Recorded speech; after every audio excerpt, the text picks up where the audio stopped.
Hello दोस्तों, आज का हमारा वीडियो महाभारत का वीडियो है। गांधारी ने दुर्योधन को नग्न अवस्था में आने को क्यों कहा।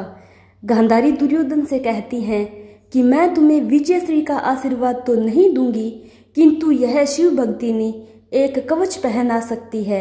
हे पुत्र, गंगा जाकर स्नान कर आओ और वहाँ से सीधे मेरे पास आओ, किंतु ऐसे ही जैसे तुम जन्म के समय थे। तब दुर्योधन कहता है, नगन माता श्री।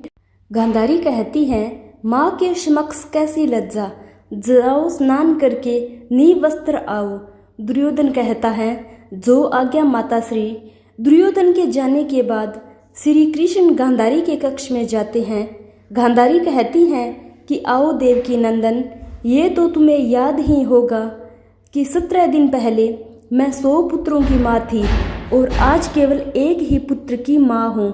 श्री कृष्ण हाथ जोड़कर कहते हैं कि हाँ माते, इन सबों में एक सब ऐसा भी है जिन्हें आप पहचान कर भी नहीं पहचानती, और वह शव है ज्येष्ठ कौन्तेय का।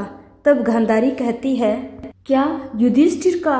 तब श्री कृष्ण कहते हैं, नहीं माता, राधेय था ज्येष्ठ कौन्तेय। यह सुनकर गांधारी दंग रह जाती है। श्री कृष्ण कहते हैं, इसलिए ये मत सोचिए माता कि आपके पुत्रों की ओर से मेरी बुआ का कोई पुत्र युद्ध नहीं कर रहा था।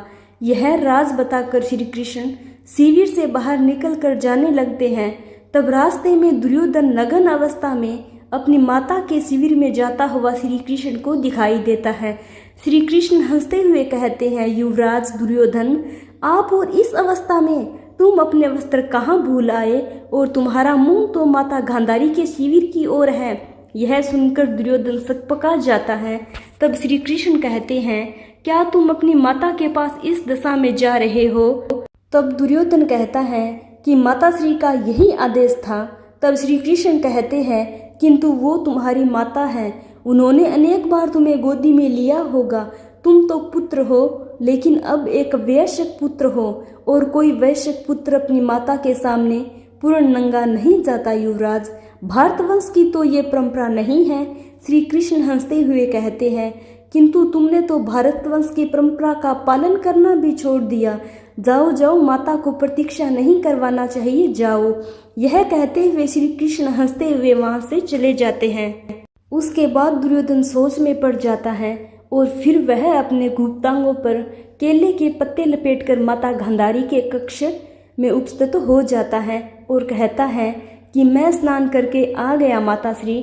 तब गांधारी कहते हैं, मैं क्षण भर के लिए अपनी आंखों पर बंधी ये पट्टी खोलने जा रही हूँ। मैंने तुम्हारे भाइयों को तो नहीं देखा, मैं तुम्हें आज देखूंगी। ऐसा कहकर गांधारी अपनी आंखों की पट्टी खोलकर दुर्योधन को देखती है तो उसकी आंखों से प्रकाश निकलकर दुर्योधन के शरीर पर गिरता है। बाद में गांधारी देखती हैं कि ये क्या, दुर्योधन ने तो अपने गुप्तांग छुपा रखे हैं। तब वो कहती हैं, ये तुमने क्या किया पुत्र। तब दुर्योधन कहता है कि मैं आपके सामने नग्न कैसे आता माता श्री।